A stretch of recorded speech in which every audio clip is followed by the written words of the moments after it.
ناظرین، ایران کی جانب سے اسرائیل پر میزائل حملوں کے بعد مشرق وسطی میں صورتحال مزید کشیدہ ہوتی ہوئی دکھائی دے رہی ہے۔ ایران کی جانب سے ان حملوں کو حماس کے سربراہ اسماعیل ہانیہ اور حزب اللہ کے سربراہ حسن نصر اللہ کی شہادت کا بدلہ قرار دیا جا رہا ہے۔ ایرانی صدر کے مطابق اسرائیل نے ایران کے معزز مہمان کو شہید کر کے کشیدگی کا آغاز کیا۔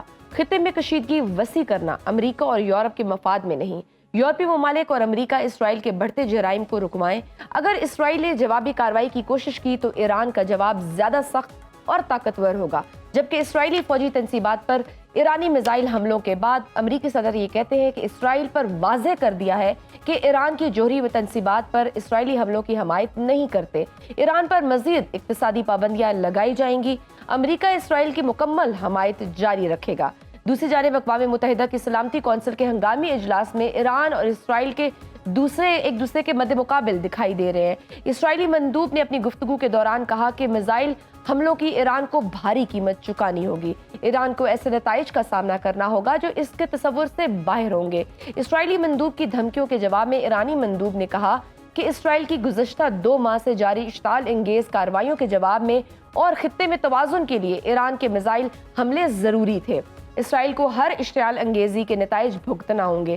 اسرائیل خطے کو ناقابل بیان تباہی کے دہانے پر دھکیل رہا ہے۔ کشیدگی میں اضافہ روکنے کا واحد حل یہ ہے کہ اسرائیل غزہ اور لبنان میں جنگ بندی کرے۔ ایک طرف ایران غزہ اور لبنان میں فوری جنگ بندی کا مطالبہ کر رہا ہے تو دوسری جانب اسرائیل کا جنگی جنون رکنے کا نام نہیں لے رہا۔ اسرائیل کی جانب سے غزہ اور لبنان میں حملوں کا سلسلہ جاری ہے۔ اسرائیل نے جنوبی لبنان میں زمینی کارروائی کے دوران حزب اللہ سے جھڑپوں میں 8 فوجیوں کی ہلاکت کی تصدیق کی ہے۔ تاریخ یہ بتاتی ہے کہ غزہ پر اسرائیلی جارحیت کو 1 سال مکمل ہو رہا ہے۔ اسرائیل کی ریاستی دہشت گردی کے نتیجے میں 40,000 سے زائد فلسطینی شہید ہو چکے ہیں۔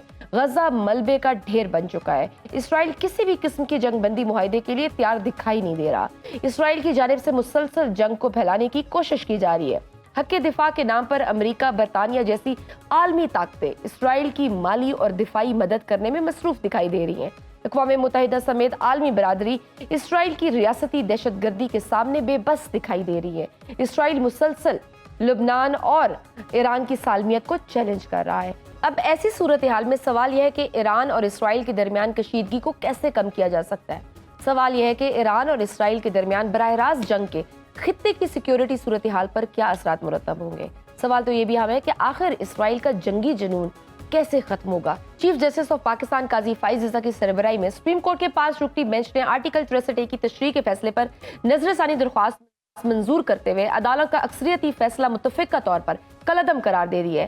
چیف جسٹس قاضی فائز عیسی نے نظر ثانی اپیل کا فیصلہ سناتے ہوئے کہا کہ سپریم کورٹ بار ایسوسی ایشن کی نظر ثانی اپیل متفقہ طور پر منظور کی جاتی ہے۔ کیس کا تفصیلی فیصلہ بعد میں جاری کیا جائے گا۔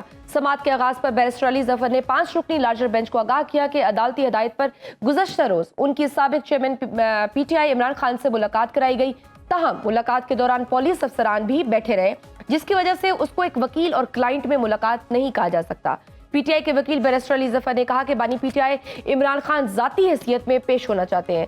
چیف جسٹس قاضی فائز عیسی نے کہا کہ آپ نے پہلے دن کوئی اور اعتراض اٹھایا، آج ایک اور اعتراض اٹھایا گیا ہے، کیا آپ سینئر وکیل ہیں؟ کیس کو آگے بڑھائیں۔ بیرسٹر علی ظفر نے کہا کہ ایک مجوزہ آئینی پیکج کا آرٹیکل 63A سے تعلق ہے۔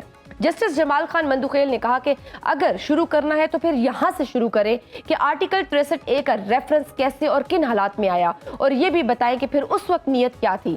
چیف جسٹس نے کہا کہ ایسی سیاسی باتیں نہ کریں جس کے سبب اخباروں میں سرخیاں لگ جائیں۔ علی ظفر نے کہا کہ اخبارات میں کہا گیا ہے کہ 25 اکتوبر تک ترمیم ضروری ہے، جس پر چیف جسٹس نے کہا کہ ہم یہ معاملہ ریکارڈ پر ہی لائیں گے۔ علی ظفر نے بینچ کی تشکیل پر اعتراض کرتے ہوئے کہا کہ پی ٹی آئی عدالتی کارروائی سے الگ ہونا چاہتی ہے، جس پر چیف جسٹس قاضی فائز عیسی نے کہا کہ یہ افسوسناک ہے، ہم آپ کو سننا چاہتے تھے، کیا آپ بطور عدالتی معاون معاونت کریں گے؟